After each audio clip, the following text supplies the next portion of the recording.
Terima kasih Anda masih bersama kami. Bagi Anda yang baru bergabung, berikut kami sajikan kembali 3 berita utama hari ini.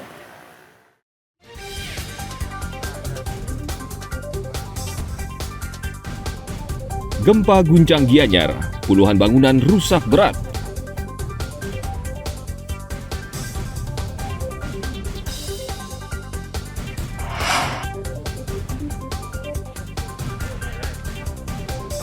Ungkap kematian mantan Bupati Jemberana, polisi memeriksa puluhan saksi.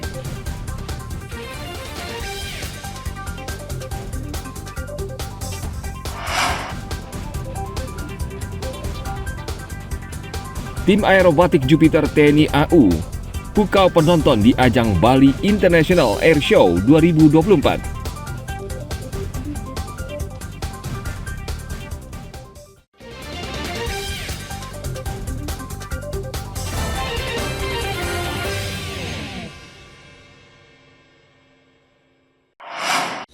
Nama terdakwa Nyoman Sukina nyatakan juga sehat ya. Menimbang bahwa Berakhir sudah perjalanan kasus landak Jawa yang menghebohkan masyarakat di Bali. Majelis Hakim Pengadilan Negeri Denpasar akhir pekan lalu memvonis bebas Nyoman Sukena, petani yang memelihara satwa langka landak Jawa yang dilindungi undang-undang. Dalam putusannya, Majelis Hakim yang diketuai Ida Bagus Bamadewa Pati Putra menilai terdakwa tidak terbukti dan tidak ada niat berbuat jahat sebagaimana yang didakwakan jaksa. Hakim juga menyatakan kasus ini hendaknya menjadi pelajaran bagi aparat penegak hukum agar mengedepankan restoratif justice sehingga ada kepastian hukum, keadilan, serta asas kemanfaatan hukum di masyarakat. 2. Membebaskan terdakwa Nyoman Sukena dari dakwaan tunggal tersebut. Prisprak memerintahkan jaksa penuntut umum segera mengeluarkan terdakwa dari tahanan, memulihkan hak terdakwa dalam kemampuan, kedudukan, dan harkat martabatnya. Terima kasih yang mulia. Tidak lama setelah hakim mengetuk palu, istri Nyoman Sukena menangis karena gara-gara landak Jawa ini, suaminya hampir saja masuk bui selama 5 tahun.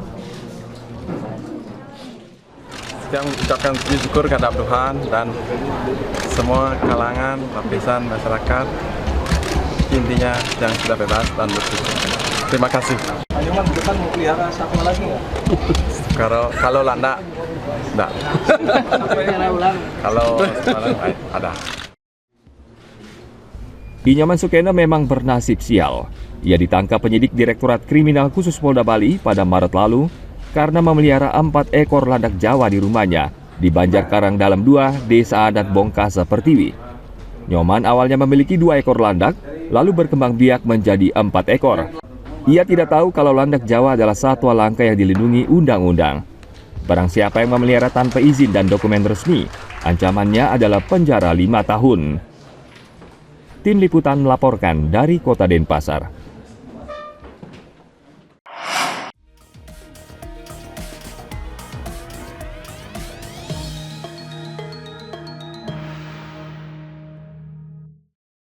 Karena ini sistemnya terstruktur, jadi dari tingkatan RI awal kepada Bapak Ibu peserta pemilu. Sesuai dengan jadwal, KPU Pusat menetapkan kampanye Pilkada serentak jatuh pada tanggal 25 September 2024. Namun tanggal tersebut ternyata bertepatan dengan perayaan Hari Raya Galungan, sehingga KPU Buleleng terpaksa memundurkan jadwal kampanye Pilkada menjadi tanggal 26 September atau 1 hari setelah perayaan Galungan. Akhir pekan lalu KPU Buleleng menyosialisasikan jadwal kampanye ini ke seluruh kelompok kerja termasuk Satpol PP, Kepolisian, TNI, serta partai politik melalui rapat sosialisasi kampanye dan dana kampanye. KPU berharap seluruh pihak memahami dan mengikuti jadwal kampanye terbaru. Tahapan kampanye dimulai tanggal 25 September sampai dengan 23 November tahun 2024. Jadi 3 hari sampai dengan masa tenang ya. Jadi masa tenang itu kan tanggal 23 November sebelum masa pemungutan suara di tanggal 20. Sesuai tahapan, KPU Buleleng tanggal 22 September menetapkan pasangan calon bupati dan wakil bupati Buleleng.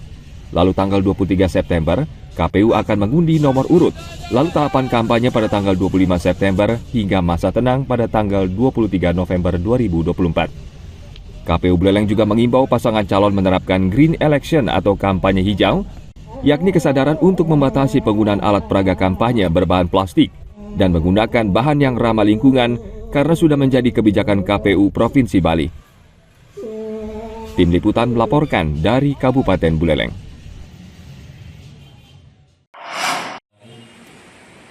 Izin hari ini yang saya hormati Ketua Pengadilan Negeri dan Catatan Sipil Kabupaten Jembrana. KPU Jembrana akhir pekan lalu menggelar rapat pleno terbuka, rekapitulasi dan penetapan daftar pemilih tetap tingkat kabupaten untuk Pilkada serentak 2024.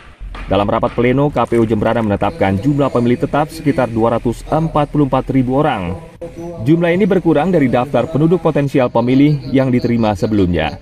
Sebab ada pemilih yang tidak memenuhi syarat, sebagian besar karena pemilih pindah tempat pemungutan suara.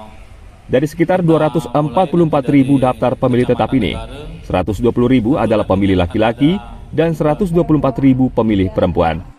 Setelah melakukan proses pemutakhiran data pemilih sampai dengan hari ini, kita tetapkan menjadi DPT. Dari DP4 yang semula kita terima 245797 itu terjadi perubahan, sehingga kita tetapkan hari ini menjadi 244798 pemilih ya, yang ada di 5 kecamatan. Nanti setelah proses ini, setelah DPT ditetapkan, ada proses namanya DPTB, daftar pemilih pindahan. Pindahan karena apa? Mungkin karena tugas dan sebagainya, itu akan kita lakukan pemutakhiran juga. Kemudian juga ada pemilih DPK, jadi ada juga pemilih tambahan. Pemilih DPK itu nanti tentu akan kita, ketika dokumennya lengkap, akan kita atensi untuk pemilih DPK. Setelah penetapan daftar pemilih tetap, masih ada beberapa tahapan untuk perubahan data, seperti proses pemutakhiran data untuk daftar pemilih tambahan. Tim Liputan melaporkan dari Kabupaten Jembrana.